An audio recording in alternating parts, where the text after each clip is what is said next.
Sanjay Nagar police ठाण्याच्या हद्दीतील dark स्पॉटवर police प्रमुख तुषार दोशी यांची पाहणी.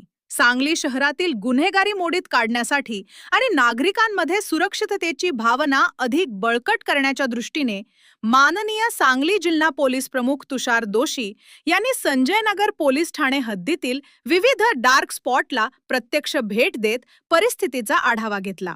या पाहणी दरम्यान मंगळवार बाजार परिसरातील महानगरपालिका दुकान गाळे, औद्योगिक वसाहतीतील बंद पडलेल्या इमारती तसेच माधवनगर परिसरातील रविवार पेठेतील चांदणी चौक आणि लक्ष्मी चित्रमंदिर परिसरातील खुले मैदान या ठिकाणांची सखोल पाहणी करण्यात आली. यावेळी चिंतामणी नगर येथे ज्येष्ठ नागरिकांची संवाद साधताना सार्वजनिक ठिकाणी बाकड्यांची तोडफोड करणाऱ्या तरुणांवर पोलिसांनी केलेल्या कारवाईबद्दल नागरिकांनी समाधान व्यक्त केले. तसेच चांदणी चौक रविवार पेठ येथील युवकांशी संवाद साधून त्यांच्या समस्या जाणून घेतल्या.